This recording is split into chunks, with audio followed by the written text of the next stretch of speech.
my YouTube channel over here. Just make sure we're all set to go. It says we are still waiting. There it is. Looks like it's working. Perfect. Sounds coming through. So we are live with week 2 of One Flesh, this summer Bible study on faith and sexuality.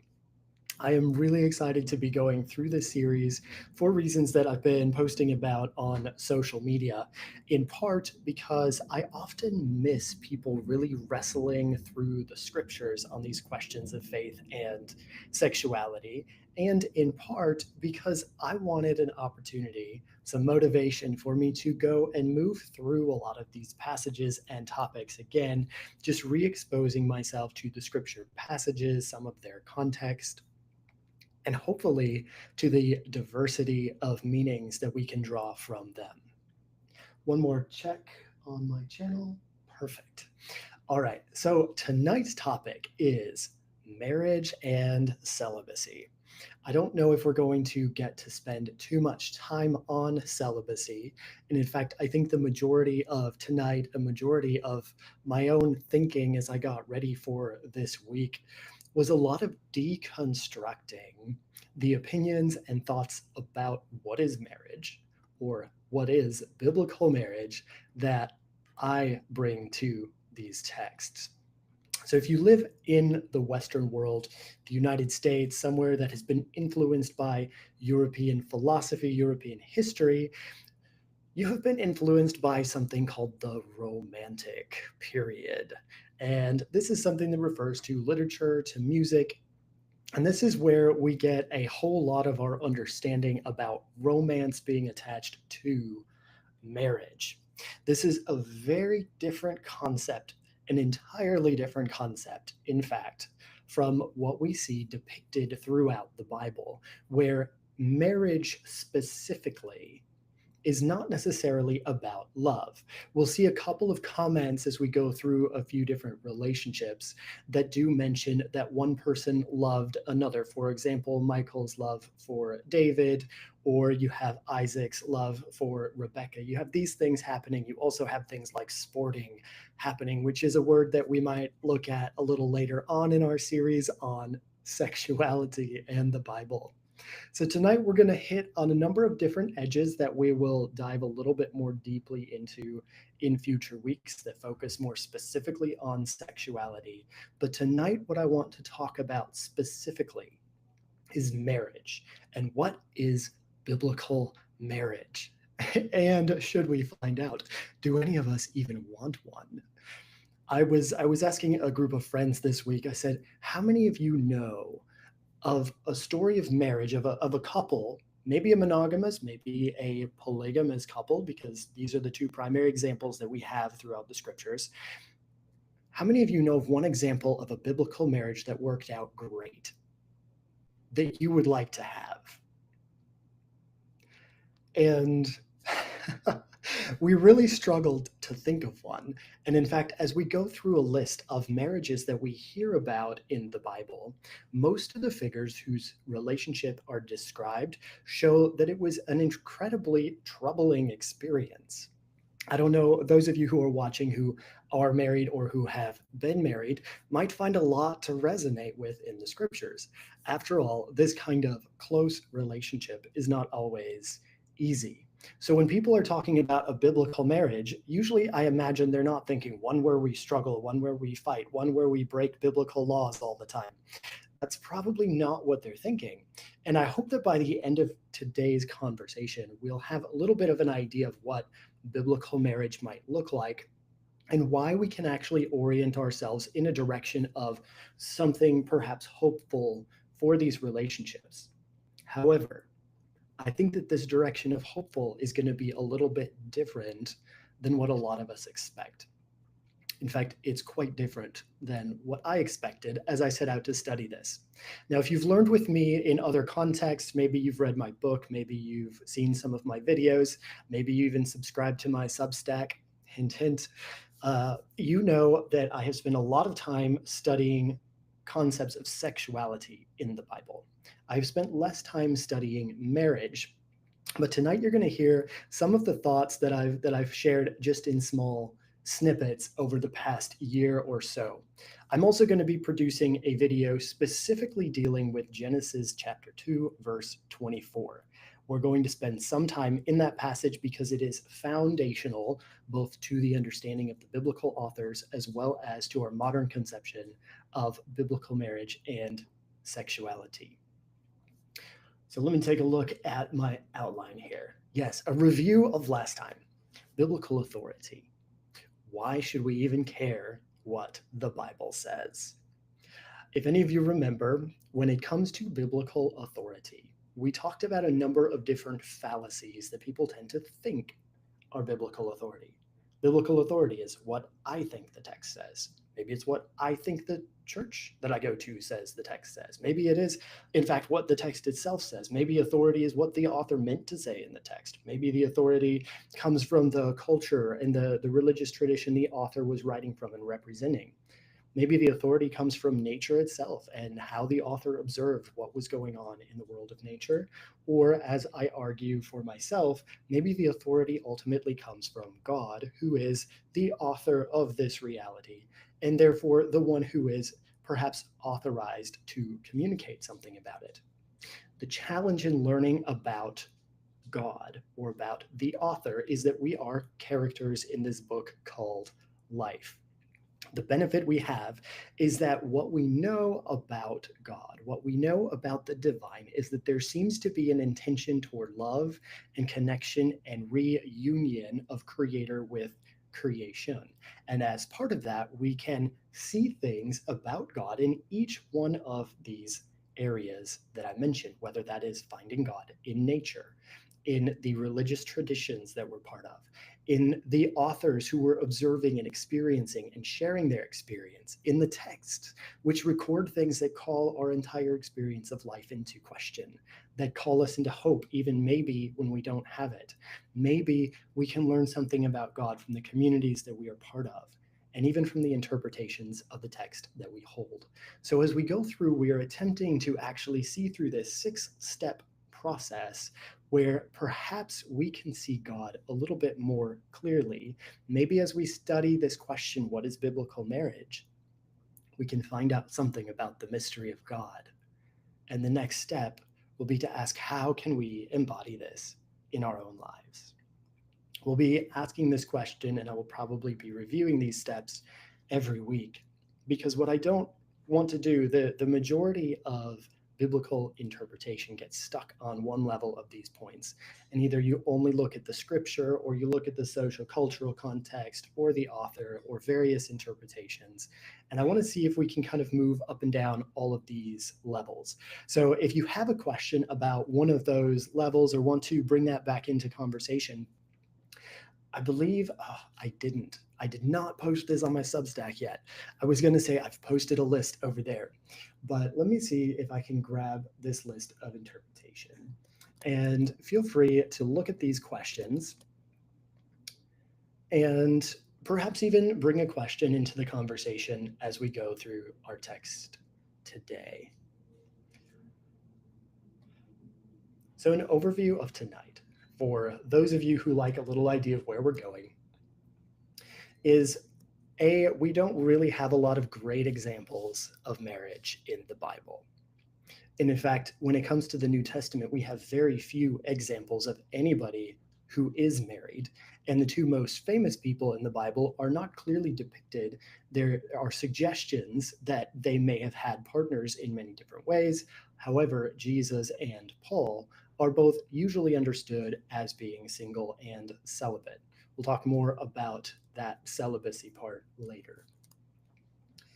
So since we don't have a lot of good examples of marriage, one that, say, any of us would like to actually have in our own lives, when somebody's talking about biblical marriage, where can we go to find an idea of what this means and what it could mean?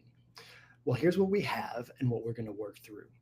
First, we have a lot of diverse examples of marriage. I'm going to scroll down to my list of all the different kinds of marriages that we see happening in the Bible. We have one wife, we have many wives, we have concubines, we have slaves, we have war captives, we have kidnapped women, we have purchased brides, we have second wives, we have sister wives, we have hundreds of wives, we have political pawns, we have harems, we have war prizes, we have levirate marriages, we have prophetic marriages, we have marriages to prostitutes, marriages to half sisters, marriages to cousins, marriages to aunts, marriages to rapists, and marriages to the unsaved. So when somebody tells you, I want a biblical marriage, you might pull out this list and ask them, which one would you like to have? Because when we look at the examples we have in the Bible, there is not consistency. There's not one kind of thing that we're saying this is marriage. And perhaps if we look at the world around us today, we have the same thing. We have a phenomenon called marriage that many people approach, create, and experience very differently. And it seems the same thing was going on back in the days when the Bible was written. And not to forget the point made earlier that what was going on and the way that they conceptualized marriage was quite a bit different. So back up to where my notes are here. The second thing we're going to look at is legal codes, because when the Torah is written down, it is written about something that is happening. People are marrying and giving in marriage. This is, Jesus talks about this. It's like until the day that Noah entered the ark and the flood came and swept them all away. This is what they were doing. Jesus also says in the kingdom of God, there will be no more marriage and giving in marriage, which I find to be a fascinating claim. One that we will, in fact, go much deeper into in week 10 when we finally get to the name of this study and the topic, one flesh. The next thing we have to look at is prophetic imagery. So how do the prophets depict God in his marriage relationship to the bride, Israel? And that one is going to hold a few surprises. I know I was definitely turned upside down by seeing some of the things that I have for us in the passages tonight. And then finally, we have some theological instructions, which we receive in the New Testament, primarily the writings of Paul, a little bit from Jesus, that tell us how we may approach and how we may temper our understanding of what marriage looked like in the Greco-Roman context. So 3 things I want us to keep in mind. First is that our modern conception of romance is nowhere near close to the reason or purpose of marriage throughout most of history. It's an incredibly modern and romantic invention. And by that, I mean it's just a few hundred years old. Love still does exist, and the Greeks had a concept of eros, a type of love, but they did not connect eros with marriage. In fact, marriage often destroyed eros, which I think is another common complaint that we have in our modern times as well, because we recognize eros, this erotic sexual love, as something distinct both from marriage and perhaps in the Greek context from friendship. They had another word called philia for that. That is another kind of love you might share with the person. So these Greek terms for love, none of them actually mean marriage. That's our New Testament context. Our Old Testament context is one that represents a patriarchal paradigm almost to a T, including all of the violent behaviors that I mentioned earlier. I don't know if we'll have time to go very much into that, but I have some fascinating resources to recommend if you want to look more deeply into the patriarchal context of the Bible times. What we will touch on is how the rules in the Torah tend to reshape, tend to speak to the culture of their day. So those are the 4 things we look at: examples, legal codes, prophetic imagery, and theological instruction. From all of that, I'm hoping we can synthesize some idea of what a biblical marriage, or this concept as a whole, may invite us into. Let's see, I have a word trigger warnings, and I think that is because a lot of the examples of marriage that we're going to talk about are non-consensual or include acts of rape or violence. This is really unfortunate. And this is why this conversation about biblical marriage is so important to have up front. Because if you simply assume that what happens in the Bible is what should be happening today, you might be duplicating and bringing a lot of pain and suffering into the world. living the opposite of what I think God represents. So, what is marriage? I wonder if you all have an idea of that even today. I think marriage, and particularly in the United States, the definition of marriage has been one that has been highly debated, but usually within the framework of romance. Two people love each other, they decide to get married and have a family. And people are like, well, this is the biblical model, right? Because we look at Genesis 2:24, it says, for this reason, a man will leave his father and mother and cleave to his wife or get married, and the two of them will become one flesh and have sex and make babies. Basically, this is the ultimate Christian model of biblical marriage. And there's a couple of things. I'm actually going to take quite a bit of time on this passage, Genesis 2:24. If you have a Bible and you want to look it up, you can take a look a little bit at the surrounding context. We're not going to go too much into that because I'm saving it for week 10, and I cannot wait to share what is sitting there when we understand Genesis 2:24 in the rest of its passage and what it calls us to understand about God and about our relationships as humanity. This idea of one flesh is absolutely incredible. However, for tonight, what we're going to talk about is this middle section, because we have a three-step thing. Usually you'll hear somebody say, you leave and then you cleave, right? The man leaves father and mother and cleaves to woman. I'm going to bring this up again, but I'll mention it now so you remember. The biblical model for what's happening here, I'm not going to make a case that it's marriage, but Genesis 2:24 shows a male leaving his family unit and going to become part of the woman's family unit. And in fact, the words here for man and wife are really the word man and woman. We have this both in the Hebrew text and in the Greek text, but there is not a distinct word for husband and wife. There's a word man and woman. So when you read the word husband or wife in the text, that is a choice made by the translators because they're assuming that this relationship as it exists here must be a relationship that we know and call today husband and wife. However, in that language, it was just man and woman. And because of the context, it was the woman who belonged to the man. And in fact, what we're going to see, I'm not going to say it yet, just remember that Genesis 2:24, which is the foundational piece for biblical marriage, shows that the male leaves his family system to join the female. Keep that in mind. Because what we see happening in the ancient world, well, we'll get there.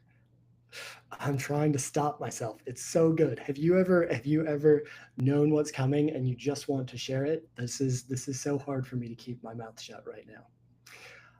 A couple more things before we dive into Genesis 2:24 all the way. First of all, we have Jesus and Paul quoting this book. All right. You know what? Let's just dive right into some biblical passages that might help us to understand what is going on in Genesis 2:24 when the passage says, for this reason, a man will leave his father and mother and be joined to his woman, and the two will become one flesh.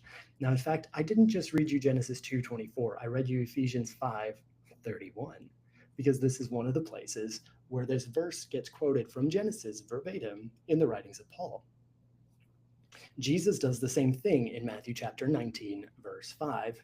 He says, for this reason, a man will leave his father and mother and be joined to his wife, and the two will become one flesh. So there's a relationship between what we're looking at here, joined to and one flesh, that is given to us in this passage.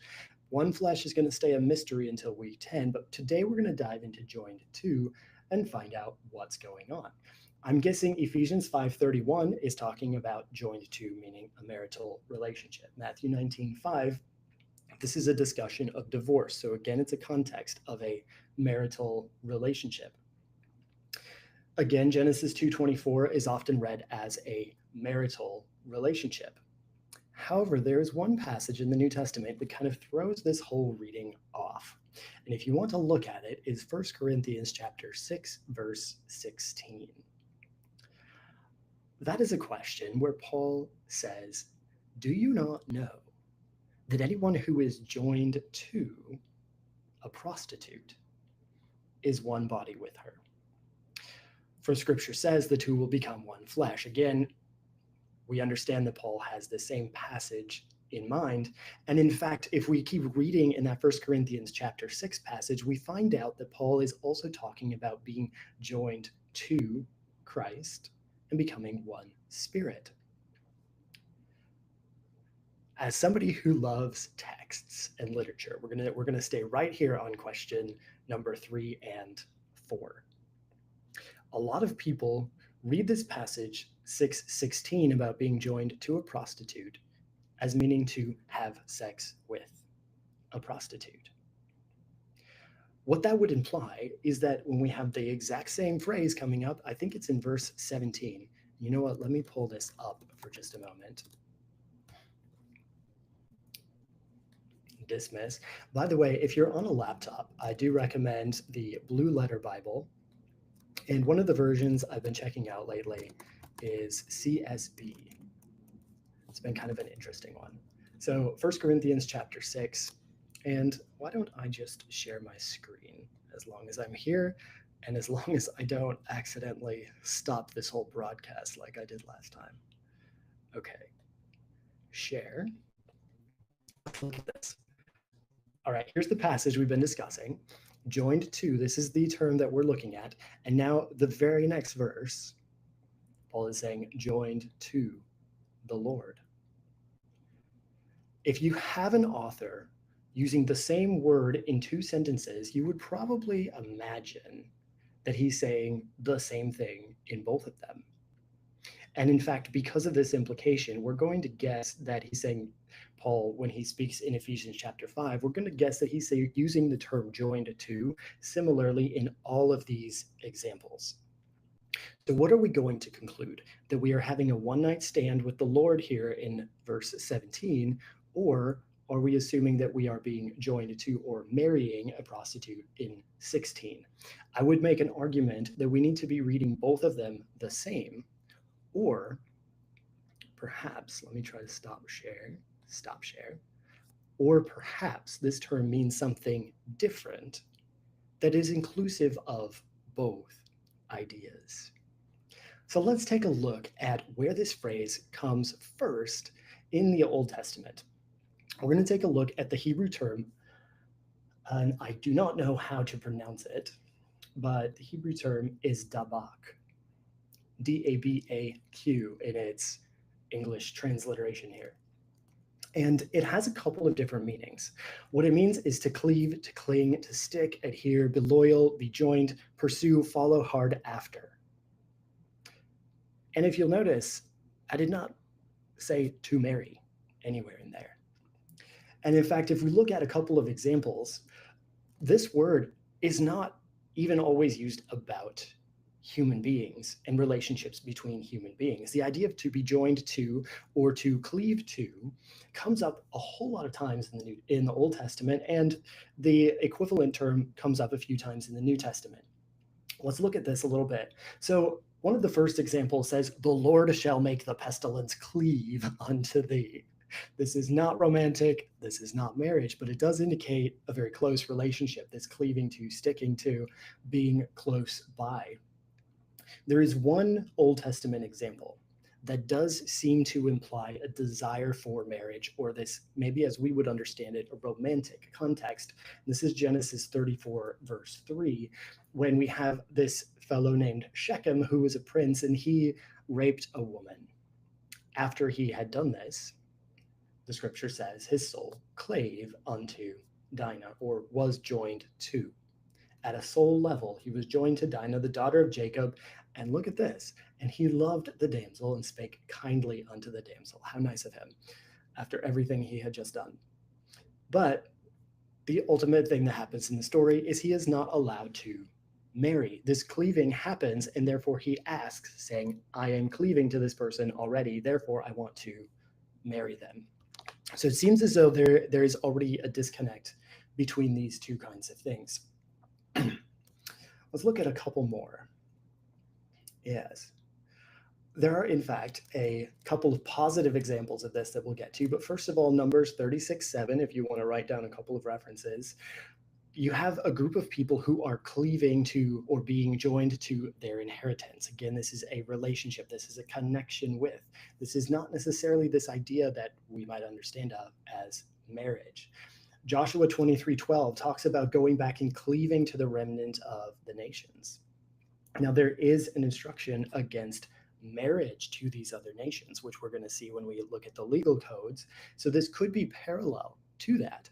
However, the instruction is about marriage, and what this is talking about is cleaving, being joined to. And similarly, we have the group of these nation of Israel and Judah who is joined to David. So we have a political implication. We've seen nature does this. We've seen politics does this. We've seen the hearts do it. Hosea 4:17 shows a group of people being joined to idols. And we'll see something similar to this in the New Testament, where you have a group of people who are joined either to one another or joined to God. So we are talking about a very close relationship, but it doesn't necessarily have to mean marriage. And here's where I want to get to our two most beautiful examples of what it means to be joined to. The first one of these examples actually uses the phrase. The second example captures the concept incredibly beautifully. The first example is found in the book of Ruth, and the story is one of Ruth and Naomi. Ruth is a foreigner who decides that she is going to travel with her mother-in-law. Ruth's husband has died. She is now a widow, and her mother-in-law decides to return from Ruth's home country back to her own home country. What happens now is that Naomi, who's the mother-in-law, tells both Ruth and another woman, please leave, go back to your families. You can have a good life, you're young. And one of them goes home and says, yes, I agree. But what happens in Ruth 1:14 is that Ruth clave unto her. Ruth was joined to Naomi. In fact, there is no other relationship we see in the Bible where one person is joined to another like this, in this particular kind of way, using this exact term. I told you about the story of Shechem. That's as close as we get, that his soul cleaves to Dinah after he rapes her. Now we have something that is beautiful. We have Ruth who is cleaving to Naomi. We can talk about Ruth and Boaz all day long, but the one example of Genesis 2:24 that's taking place here in the book of Ruth is between two women. One who is making a covenant with another. The covenant idea is perhaps, in fact, an example of cleaving too. Perhaps marriage is another kind of cleaving too. It's a way of being joined to another person. What is that way of being joined to? What does it imply? Well, we'll take a look at a couple of examples and find out what the readers of the Bible and what the writers might have had to draw from when they're trying to say this is what a marriage means. This is what marriage means in relation to being joined to another human being. Before we go there, though, let's talk about one other beautiful example of a person being joined to another. This next example you can find in 1 Samuel chapter 18. And I'm going to read you 1 Samuel 18, verse 1. This says, the soul, again, the soul is involved. That's kind of an interesting thing I hadn't noticed before. The soul of Jonathan was knit with the soul of David, and Jonathan loved him as his own soul. This is conceptually what it means to cleave, to be joined to. And both of them followed through on this commitment for their entire lives. In fact, this covenant, you'll have this, I have this reference here, 1 Samuel 20:17. Jonathan makes David to swear a covenant to him in love. So, because the soul was joined to, a covenant followed. This may be perhaps something that we find out in marriage, except the only two examples we have of this taking place are Ruth and Naomi and David and Jonathan. So if we are going to talk about biblical marriage and use Genesis 2:24, I think it would be a good idea for us to highlight the two examples we have in the Bible of what it means to be joined to another person. Neither one of them involve procreation. Quite interesting, right? Remember that in week 10.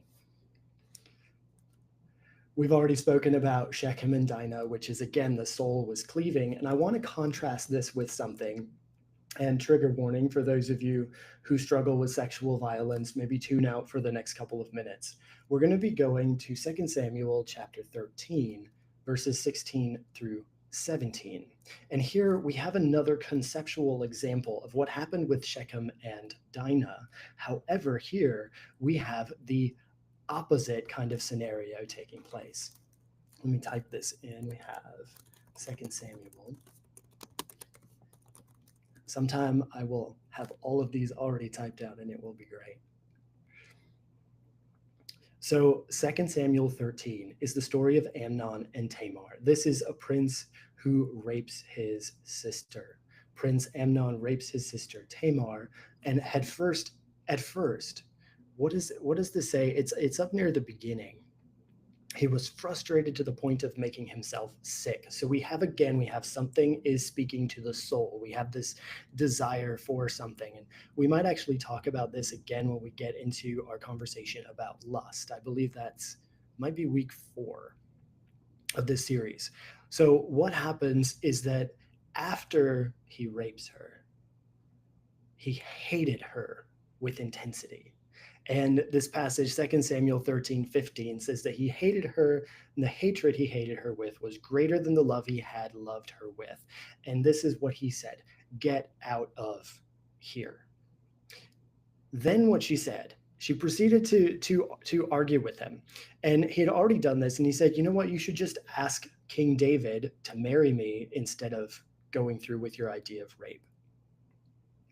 Already this is a tragic text, is absolutely terrible. But what I want to call our attention to here is that what she says to him is that you throwing me out is even worse than what you did to me.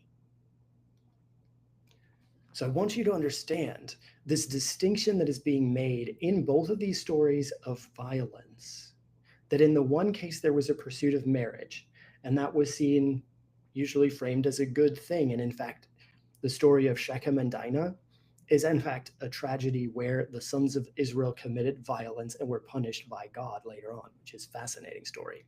We don't have time to get into that. The story of Amnon and Tamar is the opposite scenario, where you have a casting away. So instead of seeking a closer bond, there is a sending away. And this is what is taking place, I think, in Jesus' conversation about divorce, where he brings Genesis 2:24 again back into the picture. We'll talk a little bit more about that next week when we dive into the question of divorce and adultery, because these two things are so intertwined. I think we have to understand them together. We've talked about being joined to God. This is a concept that comes up multiple times in the Old Testament. We've talked about being joined to idols, joined to other nations. And then we get to the New Testament. And specifically this passage in 1 Corinthians chapter 6, which talks about being joined to a prostitute. And suddenly people think that Genesis 2:24, Ephesians chapter 5, 1 Corinthians 6 all mean that being joined to means, wait, they don't, do they? Because half the time they think it means being married, half the time it means having sex. There's an inconsistency in that reading that I think we're starting to resolve by recognizing that joined to, in fact, nowhere in the scripture, I would argue, including 1 Corinthians chapter 6, nowhere does it mean to have sex with. Nowhere, I would also argue, does it mean to marry, except where marry is one way of expressing this being joined to, seeking close connection with. That's what we saw with Shechem. That's what we saw with David. That's what we saw with Ruth. All of these sought to be closer because their soul had been joined to, they sought to make a covenant. This kind of sounds a little bit like our romantic ideal, doesn't it? I'm liking this so far. And to be honest, I'm a little bit surprised at seeing that parallel. I didn't expect to discover that as we were going through this conversation. Would love to hear if any of you who are watching the live stream right now have a question or want to dive in a little bit deeper on that. Otherwise, I'm going to review a couple of New Testament passages just to drive home this point that to be joined to does not mean to marry, except in the respect that marriage is one example of close relationship. Here's what it means in the New Testament. Now, this is no longer the same word. This is now the word kalao, which also means to cleave. Let me see if I actually wrote down a list. No, I did not grab that list. If you want to see the list, let me show you how for just a moment here. And we'll do this with Matthew. Let's do this with Matthew 19. If you want to, feel free to go there. I think we'll spend more time in Matthew 19 next week. But for now, Matthew 19:5. And what we're looking for is, what does this word joined to mean here in the Greek? So if you're in the Blue Letter Bible, you can click on Tools, and this will open all the Greek words. See how you have the English word and the Greek word. And so we had this to leave, and it would be interesting to study. Sometime I could speak for 3 hours probably on just unpacking all of the little terms inside of this one sentence. This idea of being joined to, kalao. We click here. This is Strong's number. And if you remember, I sometimes don't like the definitions that Strong's gives. However, what it does do really well is it gives us a list of all of the other places where this verb comes in English. So you see here, we don't have to know the Greek in order to be able to see all of the passages where the Greek was translated. Look at this. The dust of your town clings to our feet. How weird would it be if we had to read this, marries our feet? It would be so strange. Then he went to work for one of the citizens. Luke chapter 15:15. This term work for is actually the term joined to. So here's a place where the translator said, well, what did it probably mean that he was joined to one of the citizens? And again, it doesn't mean to marry one of the citizens. Acts 5:13, no one dared to join them. This is the group of people, of Christians who were all together in the temple. The Spirit told Philip, Acts 8:29, go and join that chariot, go marry the chariot. I'm kind of playing with this now because it is just so funny to me, the way in which we read our idea of what should be in the text back in, but when you start looking at where do these words actually come into play, the only passage that might possibly have anything to do with sex or specifically with marriage is here in 1 Corinthians chapter 6. It's unbelievable. The rest of the time, this means, and we'll look over here at Strong's definition, it's ironic because one would think that Strong's had put marriage in here. They did not. To glue, to stick, to cleave, to join, completely similar to the Hebrew term. I hope that has been as fascinating for you as it has been for me. But I wanted to open our conversation of what is biblical marriage by going to the passage that everyone quotes when they said, this is what God made marriage to be. I'm not so sure about that anymore. Because what we have talked about so far are examples in the Bible of one person being joined to another, or of a person being joined to a god or to a group, or dust being joined to itself. None of this means marriage. So, what does it mean? We're going to find out a little bit more about that in week 10. Right now, what I want to do is to shift us out of here. We're going to keep this in mind, though, as we shift into some stories of marriage. What we have looked at so far are stories of one being joined to another. We have not looked at stories of marriage yet. Let's get to the marriage stuff, right? But before we go there, I want to keep you in mind that both Jesus and Paul quote Genesis 2:24 verbatim to make some argument about something. And in that passage, the Genesis 2:24 example, I said this once already, I'm saying it again because it's very, very important you hear this. The Genesis example is not one of a woman leaves her father and mother and goes to join the male's household. The example is the male leaves his father and mother. You know this if you know the passage for this reason. Who leaves? The man. Now, let's go take a look at some of our examples. Adam and Eve. And in fact, let me just list off the examples of happy biblical couples that I came up with was very short. I have on there Adam and Eve. I have the Proverbs 31 man and woman, and I have the couple in Song of Solomon. Proverbs 31, Adam and Eve are probably literary creations, and we don't really, in fact, know much about their actual relationship. We just know things about who they are. And in fact, what we do know about Adam and Eve, they were really good at blaming one another, right?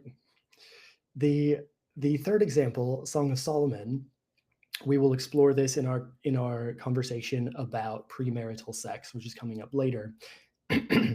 Nearly every scholar on the Song of Songs now agrees this couple was not married, at least for the majority of the Song of Songs. There is no evidence that they were a married couple or that they were even the same couple in this collection of poetry. That one is going to be a fascinating conversation. So I'm like, which example do I want? Tonight, as I was getting ready for this, I thought, you know what? Noah and his wife. Those two seem to have got along. You know, they stayed together for hundreds of years while Noah goes off and builds a crazy boat. It seems like they were still together afterwards, though even in that relationship, something happens. I don't know if we're going to end up talking about what that was, but whatever Ham did was not very good. So back to some examples. Cain and his wife.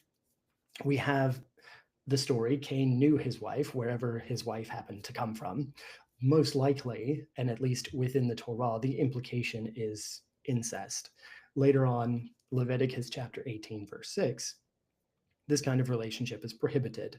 But as we're going to see, nearly every relationship that we look at that's described in the Bible is actually a violation of some rule in the Torah. I bet you didn't know that.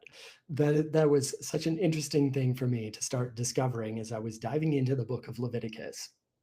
I asked, okay, where is an example of somebody either following this or not? We also have, early on in the book of Genesis, we have the first male who was reportedly having more than one wife. Part of the line of Cain, we have this person named Lamech who had two wives. And I think this gives you a little bit of an idea of what we're going to see in marriage. So Cain knew his wife. It wasn't Cain and his wife knew each other. This was a male does to the female. In the story of Lamech, this was not Lamech and Ada and Zillah were a happy throuple. It was Lamech had two women and he also had other things and he spoke things. It's all about the male agency. And when we talk about marriage in the biblical context, particularly in the Old Testament, the cultural context is one of male agency, female passivity. In fact, in some places, we're actually going to see the female framed as property, first of her father and then of her husband. Abraham and Sarah. Here is a fascinating story.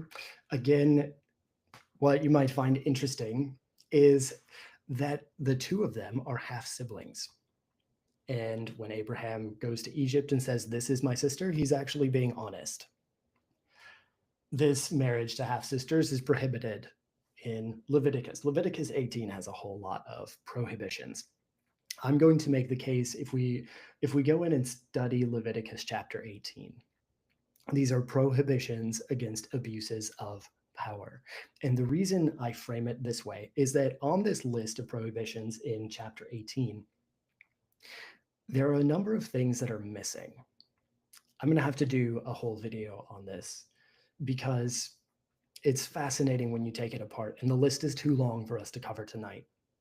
But what I want you to recognize, the reason incest is prohibited is because it changes a relationship of family into a relationship of sexuality. That's where I'm going to leave it. That's just my conclusion for the moment. If you have questions, feel free to dive in and ask me about that later. Here's a couple more things about Abraham and Sarah, though. Most of us understand that Sarah had a servant whose name was Hagar.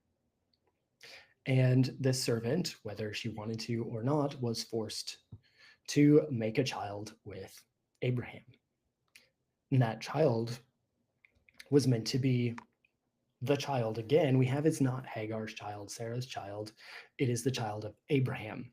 And here's where the text becomes interesting, because I said it's not Hagar's or Sarah's child. The significance is that it's Abraham having a child. That is at the beginning, but the way that the story plays out, Hagar eventually leaves with her child. And God eventually makes clear that it is not Abraham's child who receives the promise, but Sarah's child.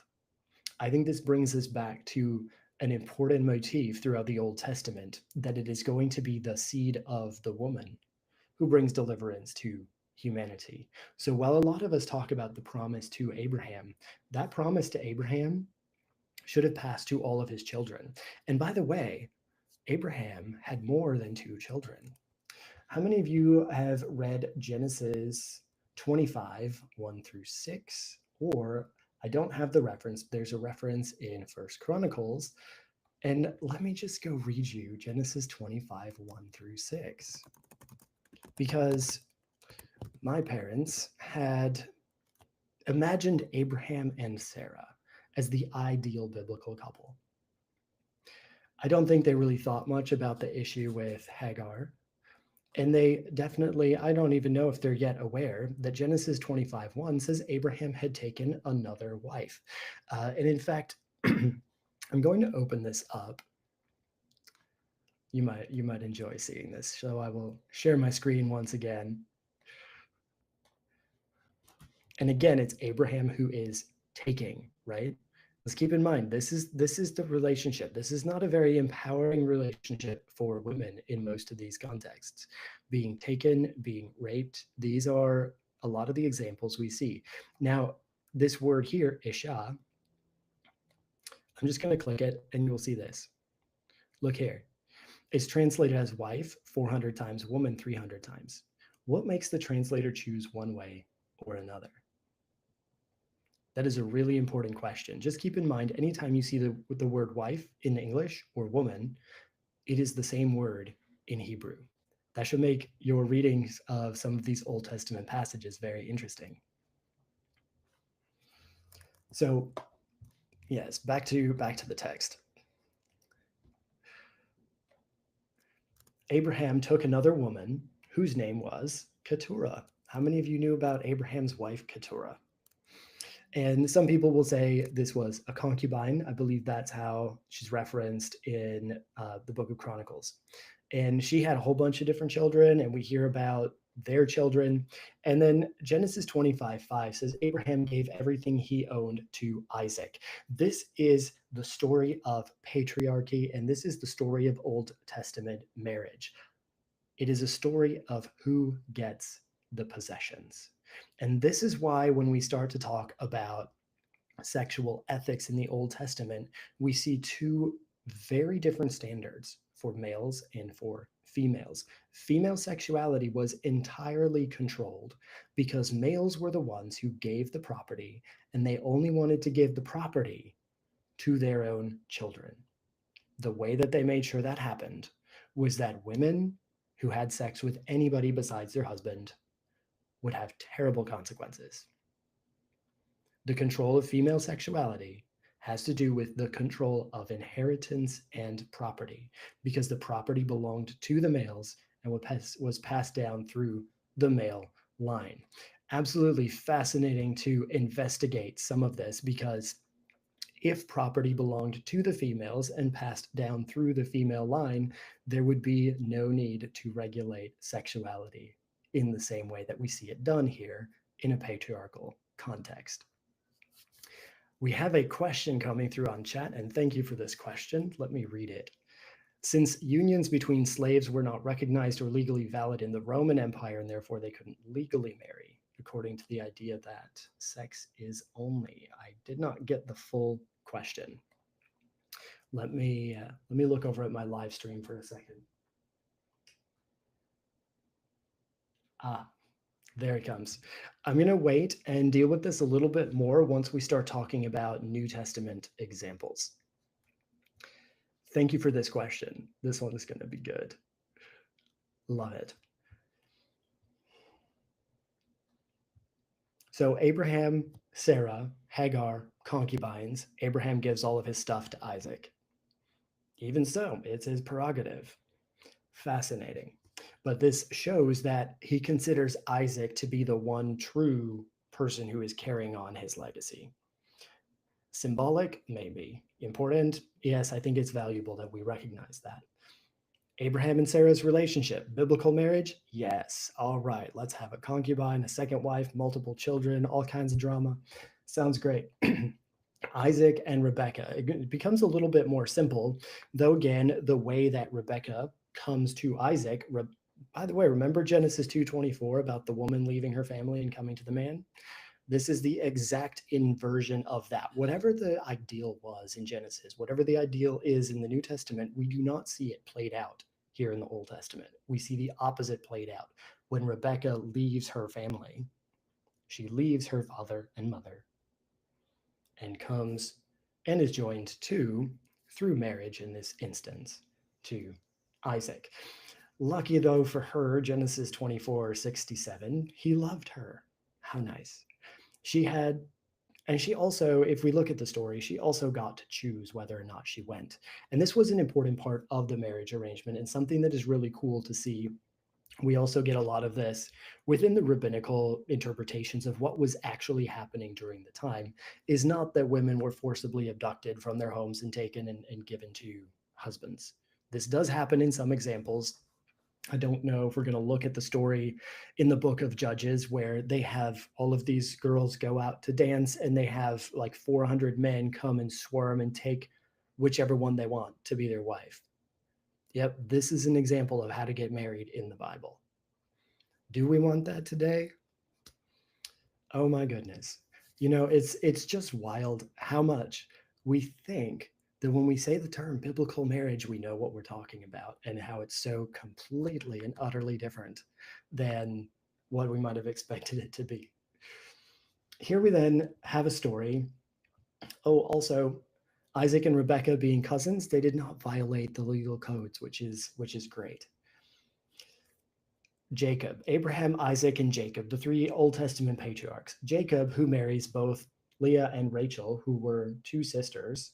This is also prohibited by Old Testament law. Leviticus chapter 18, verse 18. He also, similar to Abraham, he has sex with their servants, and they are often listed as wives or concubines.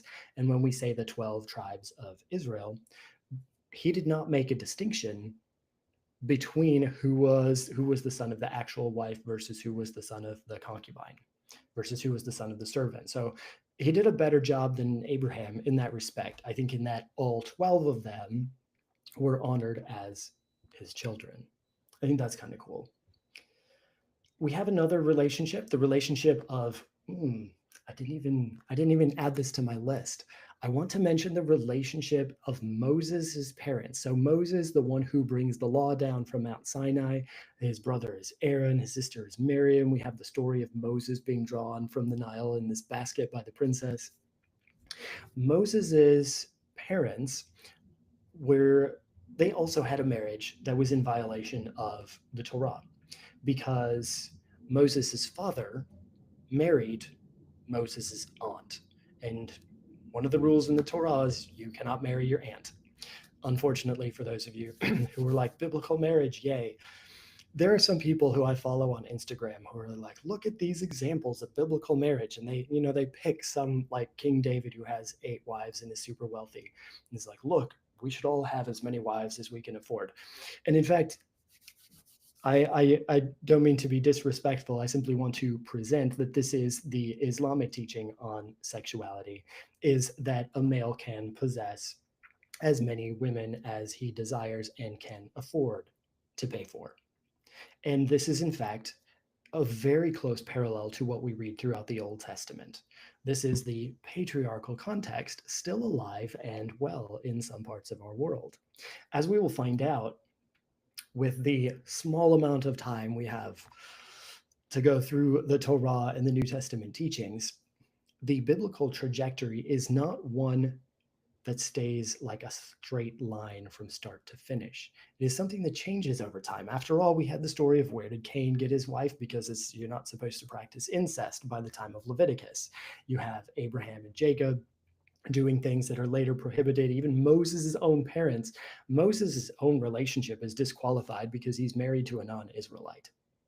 It's just fascinating how, even though when we look at the legal codes in the Old Testament, the actual stories and examples we get are so entirely different. So what do the legal codes tell us? What do we learn? We learn that whoever's delivering these legal codes cares about the rights of women. There is something that gets written into the law that if a male if he takes a second wife and he's no longer able to provide for the first one enough food, enough clothes, and enough sexual satisfaction, yes, they did understand that females could be sexually satisfied back in the day. And I'm not sure where we lost that. I don't know if it was the Romantic period or the modern period, but somewhere like written into the Old Testament is this idea of female sexual desire. It is everywhere. It seems to be in the book of Proverbs that females have more sexual desire than males. It's just an ironic twist of fate, the world we live in today. How most people do not understand this. So I got on a huge sidetrack there.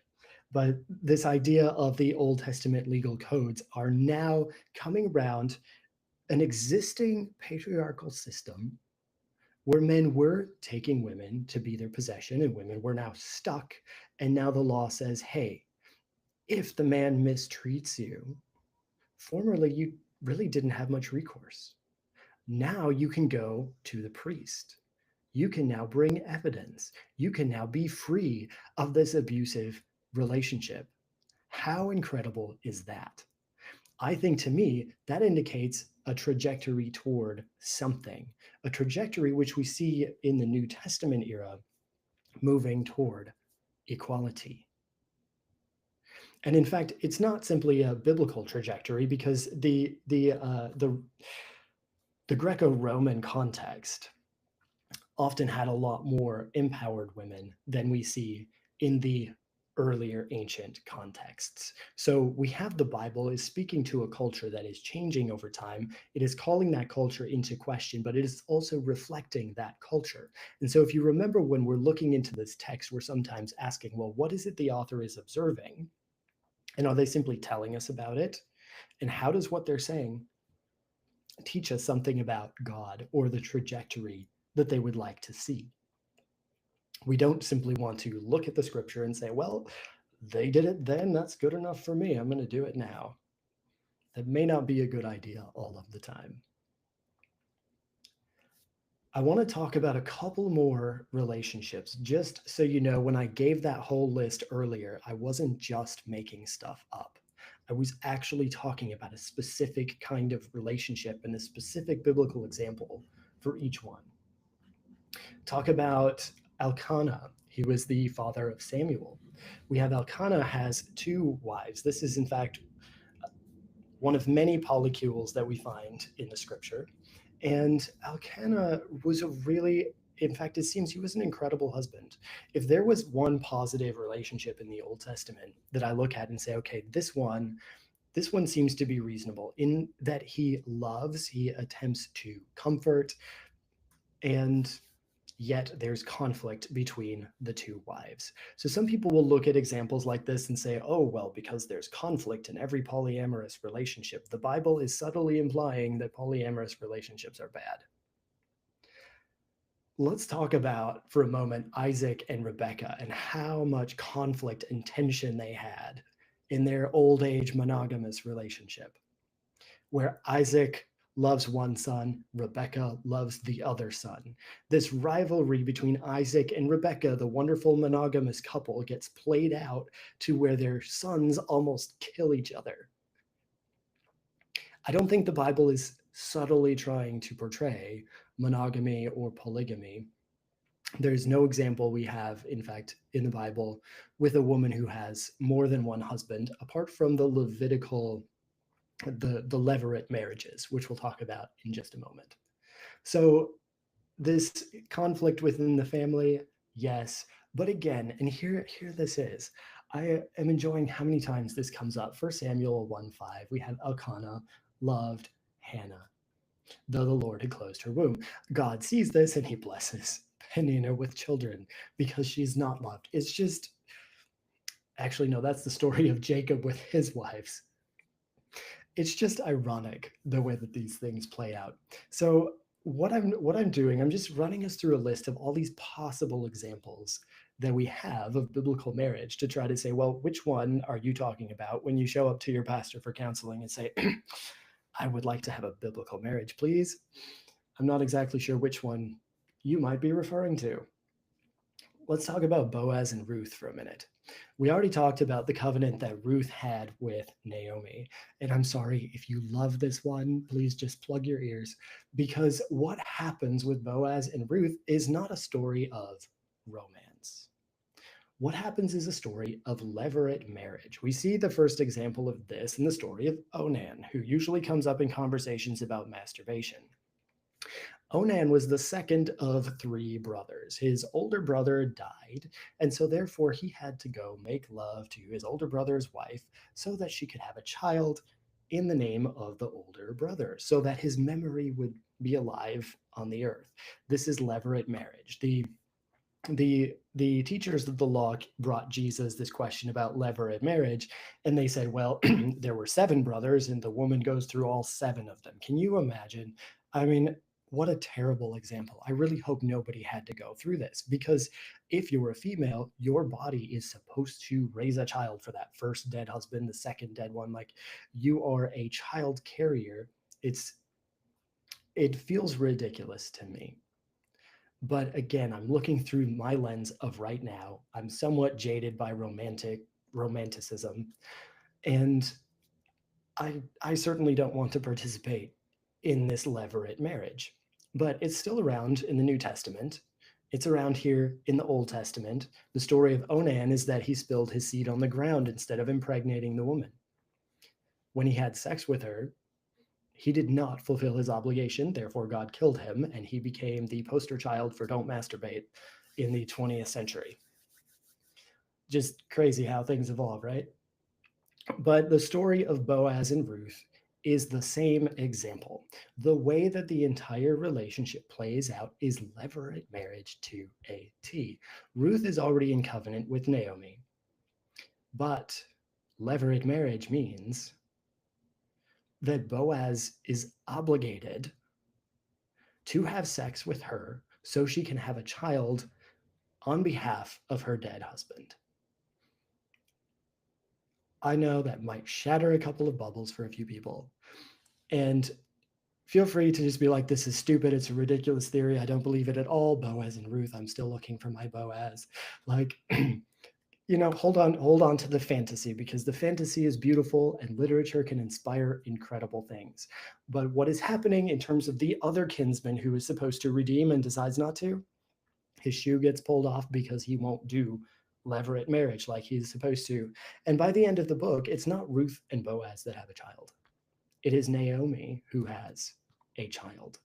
So we have a lot of really interesting things going on, particularly with Ruth and Naomi being joined together in a covenant, but then also this participation in the levirate marriage. So interesting. There's a whole lot more to cover in there, but I'm like, where is our ideal biblical marriage again? David and Michal. This one could have been romantic. David won Michal as a war prize from King Saul. Michal was the princess, and King Saul hated David and said, hey, if you can go bring me 200 Philistine foreskins, basically cut off the end of the penis from 200 Philistine soldiers, then you can have my daughter. I don't know if Michal got a say, but for whatever it is, she thought David was cool and loved him and even saved his life at one point. Maybe this was an ideal relationship until Bathsheba came along, or until Abigail came along, or one of David's other, I think he had like 8 different wives. Again, polygamy is not prohibited. But by 2 Samuel 6, verse 16, Michal, the love struck young princess, is despising David in her heart. Again, is it the case? Do all marriages go this way? Maybe not. I don't think so. I don't think they have to. But this is what we see in almost every one of these relationships. Let's talk about, David and Bathsheba. Did she have a choice to marry the king? Did she have a choice about having sex with him the first time? Most of us know this story. Violence. The male could do whatever he wanted. The female had no voice. This is what we see reflected in the marital relationships of the Old Testament. Solomon and his wives. Solomon actually violates Deuteronomy 7, 3 through 4, because foreign marriages are prohibited. But of course, Moses had a foreign wife. Of course, Boaz had a foreign wife. And, Solomon's now going to have a foreign wife, and he's going to have many wives who turn away his heart from God. So what we can learn from Solomon, perhaps, is that having 300 wives and 700 concubines, that's 1,000 women in your possession. And this is it. Like, this is not the story of romance. This is a story of power. This is a story of property. This is a story, trigger word, of patriarchy. And we can talk more about patriarchy at some point. I don't want to necessarily today. I simply want to recognize that what we see in the Bible is a mirror to the patriarchal context of those times. And so kings, they would amass gold and horses and women, among other things. When we talk about lust and coveting in the 10 Commandments, this idea of not coveting your neighbor's house or his animals or his wives, these are all possessions of males. The Bible is a reflection of this culture, except, again, ironically, Genesis 2:24, which is this cornerstone of biblical marriage. We do have one relationship where the wife is very helpful to the husband, and this is the relationship of Ahab and Jezebel. When Ahab comes home frustrated after a long day of being king, Jezebel says, well, what's wrong? And he whines a little bit, and she goes and fixes the problem for him. And of course, this is a terrible thing that she goes and does. And not only is she not an Israelite, she is also from a fascinating city with some really interesting spiritual implications, but she represents the people of the god Baal.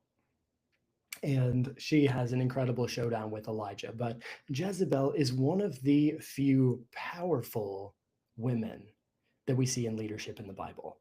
And in spite of her being in opposition to the religion of the people of Israel, in spite of having been taken out of her home country, again, the opposite of Genesis 2:24, he was supposed to go there if this was going to be the model of biblical marriage.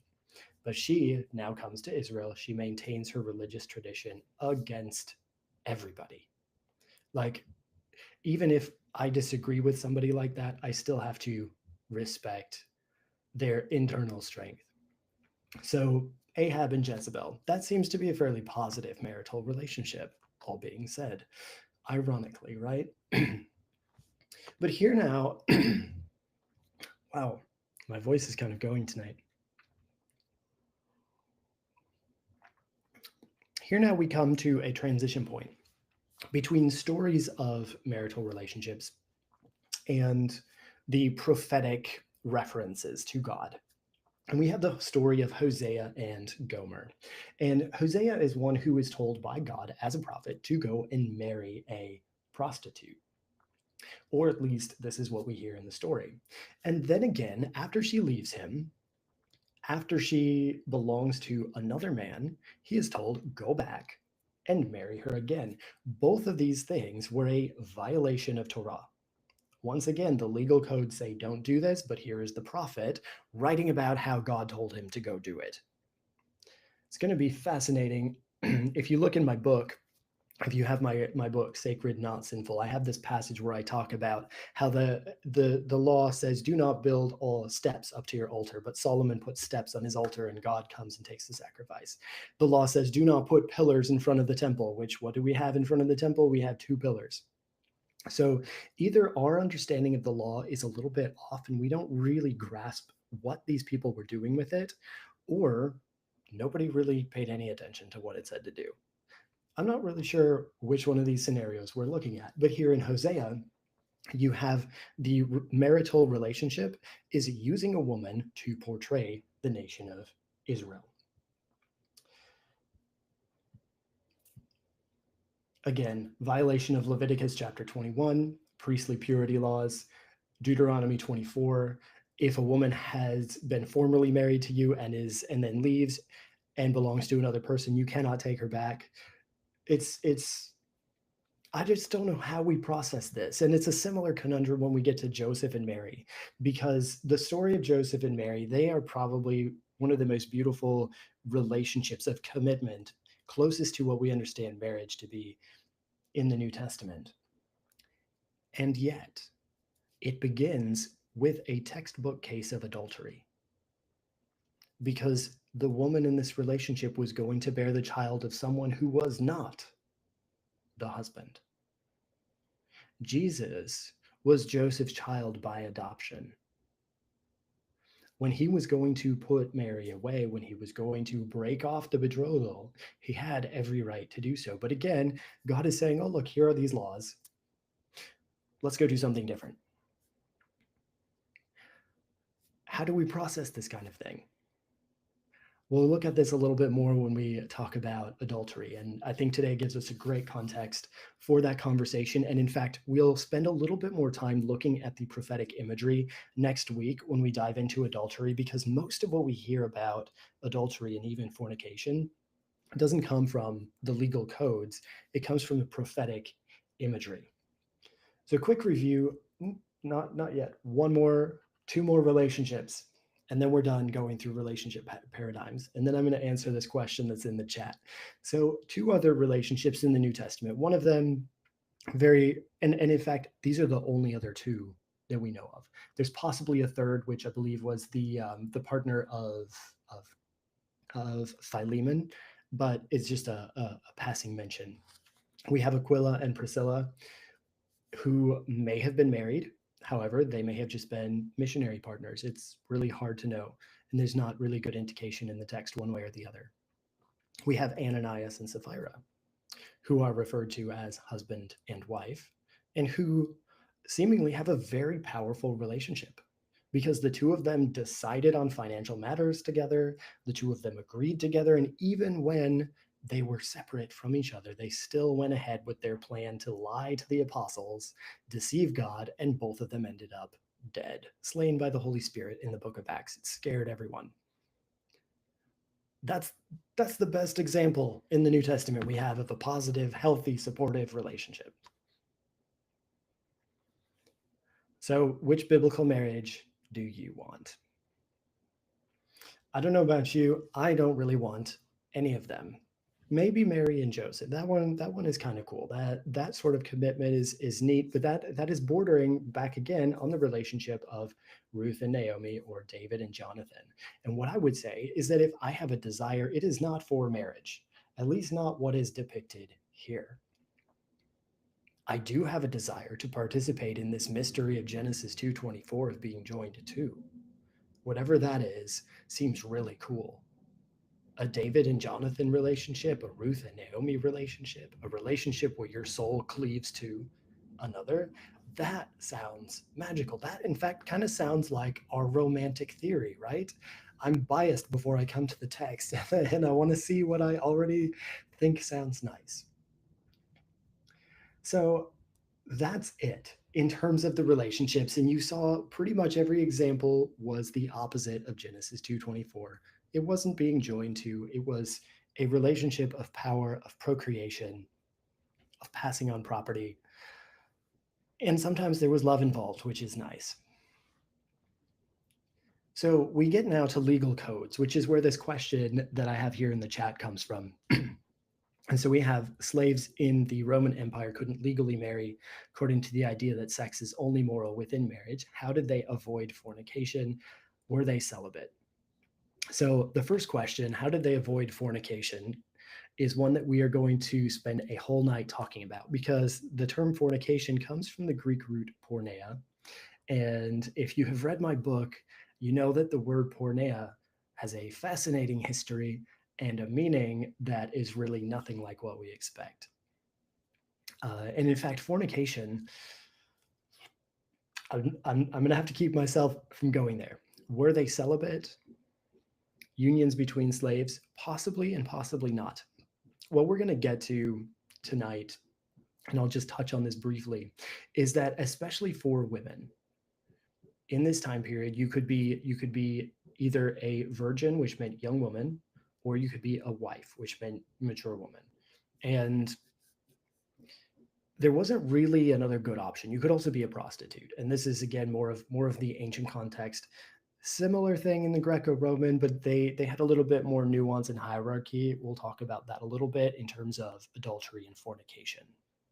Because as this comment recognizes, there was a different experience going on for slaves who couldn't legally marry, perhaps in some cases here. So did they avoid fornication?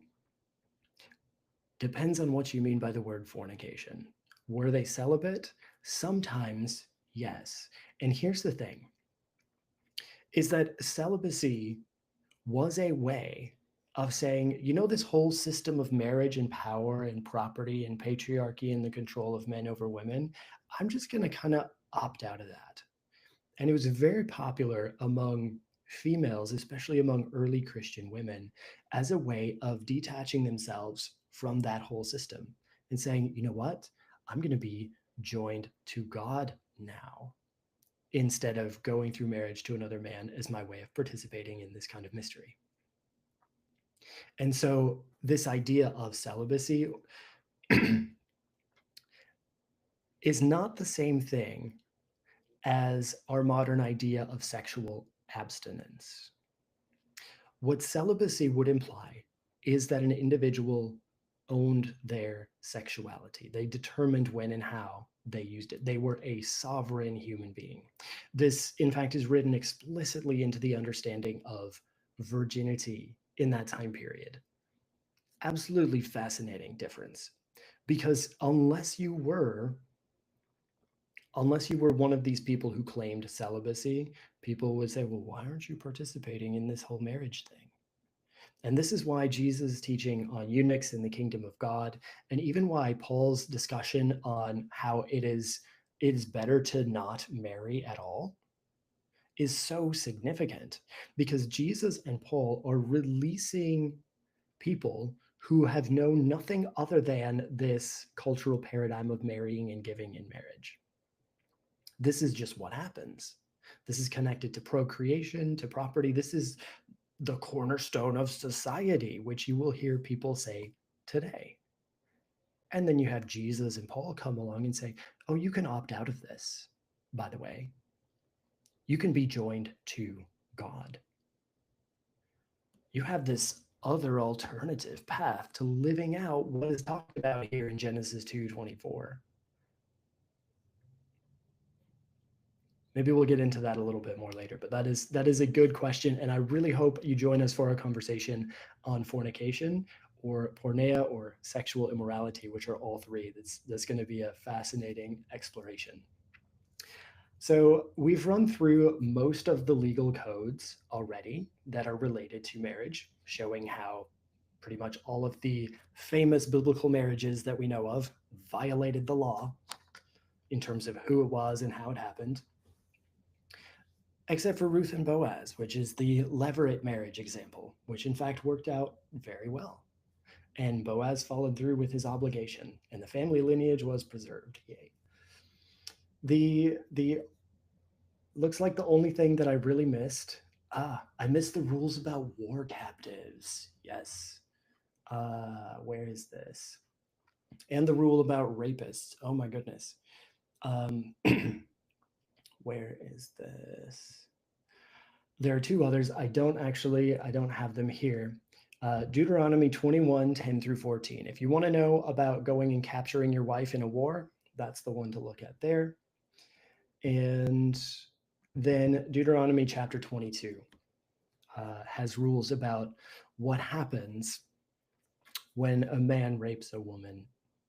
And again, I apologize for bringing these words into conversation. There are some terrible things happening, not only in the legal codes, but also in the practice. If you want to know where to look to recognize exactly what we don't want in our world today, I can show you some places in the Bible. And so biblical marriage is not always what you think. Concubines, by the way, never anything for or against. And even in the New Testament, we have things like husbands love your wives, which even in the English, that could be interpreted as though a husband has many wives or many husbands have many wives, and it's unknown how many each one has. There's not anywhere that clearly or explicitly forbids polygamy, except for elders in the church who must have only one wife, which that makes a lot of sense to me for a number of different reasons. We'll get more into that in week 9. I believe that's the week on polyamory, but that is our quick overview of legal codes. What I want to talk about in terms of prophetic imagery for just a minute is this, is maybe we have none of these human relationships are ideal, but what about the relationship between Christ and Israel? Surely this is the romantic ideal, God as the lover, right? We have Song of Songs. That is meant to be a depiction of God as the lover and Israel as the beloved, or even the church as the beloved. If we are to read this in, the lover and the beloved is God and humanity, the creator and creation. It's beautiful.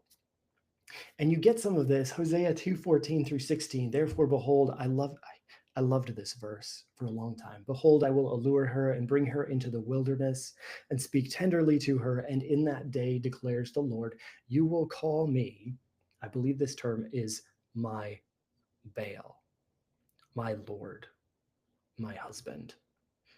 These three words, for God, for ruler, for king, and for husband. These things are interchangeably used when we're actually looking at the term for husband, or things that get translated into English as husband.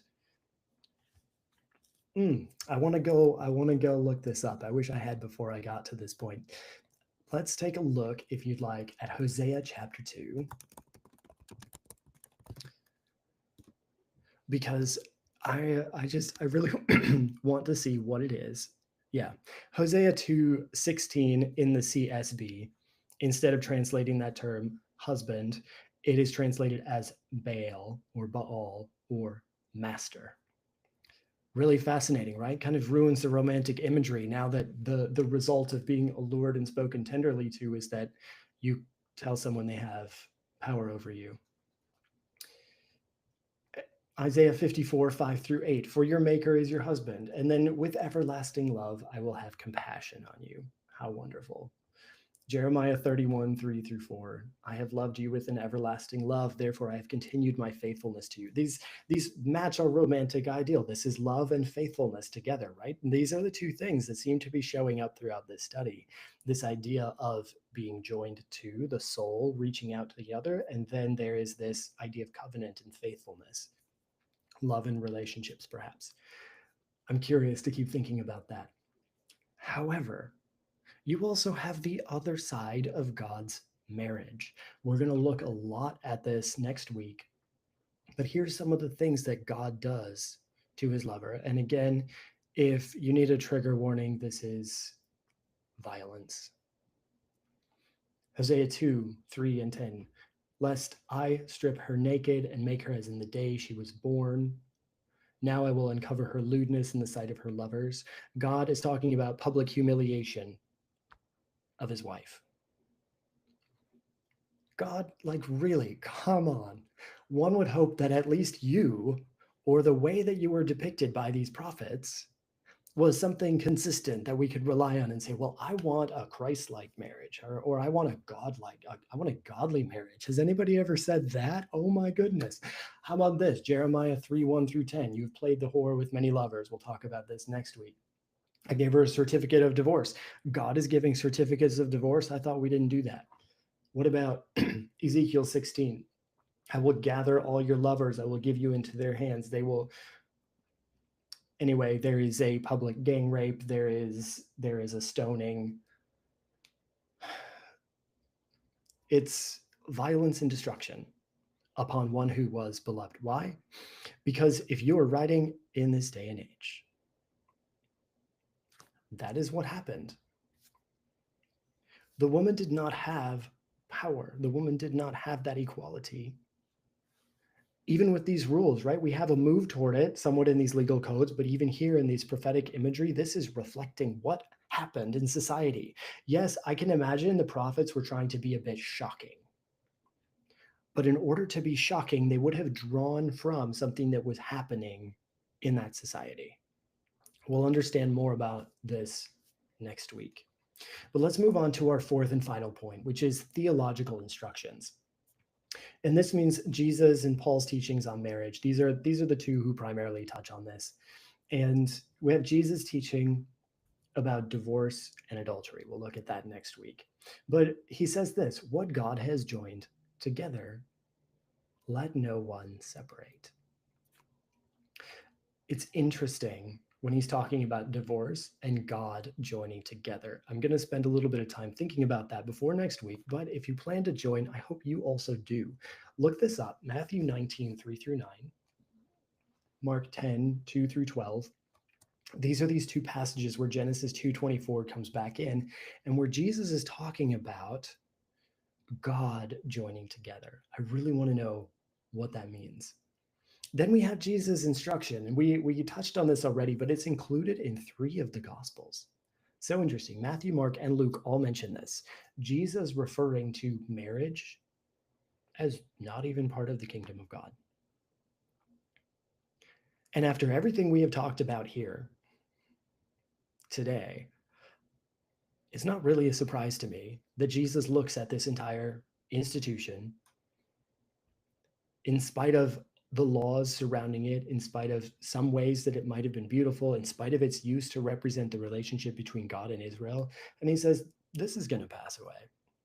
This is not part of the kingdom. And if you believe the kingdom is now, that has some fascinating implications. If you believe the kingdom is like in heaven somewhere after you die, that also has some fascinating implications. Mormons will probably really struggle with this. I would love to have a conversation with a Mormon scholar on this and how they wrestle with Jesus' teaching about this. However, it seems to make clear that marriage is not part of the kingdom. Similarly, when you have Paul speaking about things, there are teachings about marriage, and Paul, in fact, he's talking to people who think that fornication is pretty much any kind of sexual behavior. Again, I'm not going to go into this because we'll cover this in a future week, but this term fornication, applied to married couples, and it still applies to married couples as well as to unmarried couples. And so avoiding fornication, there are some unique ways to do that. And I'm sorry if I'm not giving the full answer. There is just so much that I want to unpack and lay out. So please join again for that conversation. We have this: husbands, love your wives as Christ loved the church. So now we have this call that within this pre existing relationship, bring love into it. Marriage might be for this age, but it is present. How do we bring the fruits of the Spirit into marriage? We also, in Ephesians chapter 5, we talk about power dynamics between slaves and masters. I think slavery is an institution whose time has definitely gone. And yet the Bible speaks to that dynamic, calling people to responsible behavior within the social systems that surround them. We have Hebrews chapter 13. In fact, there was such a push among early Christians that the author of Hebrews had to say this: let marriage be held in honor. Because with Paul's teachings about celibacy, and he's saying it's so much better to just not marry at all, at some point you reach a critical mass where people say, oh, you got married? Like, well, that's ridiculous. Why not just be married to Christ? And so you have this huge ascetic trend in early Christianity, and Hebrews 13 says, well, let marriage be held in honor. Don't dishonor it. Marriage can be a beautiful thing, but he adds this: let the marriage bed be undefiled. We'll look at this more with our conversation about adultery. And then we have Revelation chapter 19. So again, prophetic writings in the New Testament, more than prophetic even. I can't even remember what the specific term is for this right now, but it's a particular kind of prophetic imagery that is using marriage, again, to describe something that happens. And so the institution of marriage, this would be my conclusion on this, is that throughout the biblical writings, you have this phenomenon of marriage. And the authors tell you, here's what happens between these people, and here's the laws that are written about it. And here, if we look at these stories, and if we look at the way that the laws intersect with the culture, if we look at the way that the prophets use this imagery, maybe we can understand something about what marriage could be, about how do we approach this kind of relationship in a new way. How can we renew this? How can we find new life in this? Yes, we have celibacy, which I think is an absolutely beautiful option. And I think what celibacy does is it enables marriage to be a choice. It enables marriage to be an intentional choice to say, hey, this is a cultural institution. I can do this as my way of being joined to and participating in divine mystery. Or I can also do this and find this, what I would call like an internal union within myself. You have Jesus speaking about celibacy for the sake of the kingdom. You have Paul, who's idealizing celibacy. You have Revelation 14. We have celibacy as an expression of faithfulness to the Lamb. You have this other option. And in fact, we even have stories of people like Anna in Luke chapter 2, who was a widow who was devoted to the temple. You have people who choose to be joined to without being married. And so the conclusion of this whole piece is that Genesis 2:24, I don't think is talking about marriage at all. I think marriage can be a way of embodying and living out what it's talking about.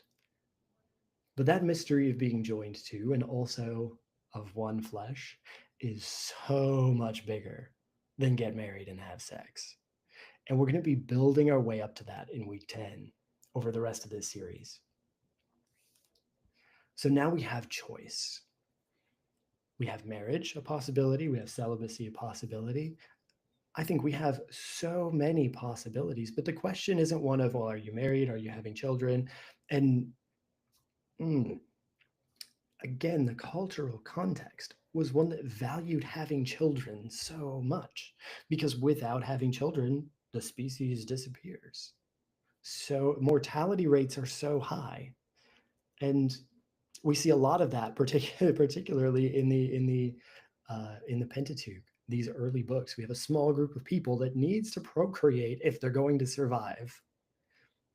And so, what are we going to see reflected in the text? Be fruitful, multiply, fill the earth. We have to understand what we're looking at when we're looking at these texts. And today, I feel like we've been a little bit on the surface. We went a little bit in depth in terms of this joined to concept. I love that. And then we kind of did a surface skim over, I don't know, we must have done 24 different kinds of relationships. Were any of these specifically called out as bad relationships? I don't think so. In fact, a lot of these people were honored for the way they related to each other. Biblical marriage can be all kinds of ways. Biblical marriage can be all kinds of things, including not marrying. That is a legitimate option. Wow. I feel like it's just so fascinating because I don't think about it this way very often. It's just so cool to go through and look at this. And I have this phrase that I wrote this down. I thought it was really good. It says, there is no such thing as biblical marriage. There are marriages, and there is a biblical way to go about them. There is celibacy and a biblical way to go about that. We don't practice dowry, purchasing brides. We don't treat women like property or have harems full of concubines or sex slaves. You need to read this book sometime about sex slavery in the New Testament. We don't try to conceive children with handmaids. We don't marry to send a prophetic message to society. And I think a lot of us even fail to represent theological ideals that we read about in the New Testament in any kind of relationship, let alone in marriages. I think a lot of modern Christian conception of biblical marriage is what we read into the text instead of what we pull out of it. And I hope this overview has given you some idea of what we're actually trying to grasp for in this question: what is biblical marriage? I don't know if I actually want one if a biblical marriage is copy and paste from ancient times to modern day. And in fact, I think it is irresponsible to do that. Not all scripture is meant to be copied, but it can all be part of our conversation. Biblical doesn't mean prescriptive, and God's word is alive. So we have these stories of people who lived back then relating with God, practicing their tradition, writing down things that they believed were valuable for us today. We can look at that for a hope, for inspiration, even for instruction of what not to do, how we don't want to be. And then just a quick review of our topics, because I think it is so important we recognize the two examples of couples who were joined to one another, of David and Jonathan, of Ruth and Naomi, and just how beautiful those relationships are. Were they sexual relationships? I think that's going to be a thing that we study in one of our future conversations. Were they procreative relationships? In the case of David and Jonathan, perhaps David's son Solomon actually brings Jonathan's son Mephibosheth to live in the royal palace, cares for his children. Ruth and Naomi, we have Boaz as the levirate sperm donor. Naomi has a child in some way. But I was talking with someone this week, and they were speaking about this reminder that we tend to compartmentalize our sexuality. One of the things that my work is doing is helping us to integrate faith and sexuality, because I don't want sex to be a compartmentalized part of life or relationships. I think that we are all sexual beings and may express this in many diverse and beautiful ways. But in the ancient context, they did not have this compartmentalization of sex in the same way that we do. We'll understand a little bit more about that when we look at the diverse rules regarding adultery in the Old Testament. It's going to be very interesting, and we're going to find out that maybe adultery has less to do with sex than any of us actually thought.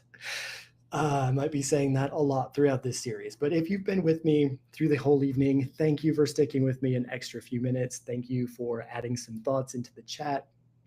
Thank you for working your way with me through these biblical texts, seeking to understand some more of what is there. And instead of just going and say, well, the Bible clearly says, we can kind of go, well, the Bible says a lot of interesting things, and it's important for us to be responsible and have integrity in how we go about reading them, sharing them, because eventually we're going to embody them in our lives. And it's important for us to ask what we want that to look like. I think with that, I will end tonight's study. Next week, we'll be looking a little bit more at adultery and divorce. That should be a fun one. I just added divorce to the topic. I figured it was something I should touch on my way through. It's something we haven't brought into conversation as a culture for a while. Would love to stir up some things for myself and maybe for some of the rest of us who are on board with this Bible study. If you haven't yet, head over to my website. You have a link to my Substack where I will be posting this list that I posted today, along with some of the details from tonight's conversation. I'm also attempting to create a community of discussion over there. So I'm going to be continuously posting into Substack and opening comments and discussion for paid members. It's going to be $10 a month or $100 for a year. And if you decide you want to join right now for a year, I'm running a special offer that you also get these 10 Bible study videos and the chance to join a small group for conversation at the end. So if you haven't yet, head over to my website, sacrednotsinful.com/oneflesh2025. Would love to have a few of you in this conversation afterward. But thank you so much for joining me, and I will see you all next week.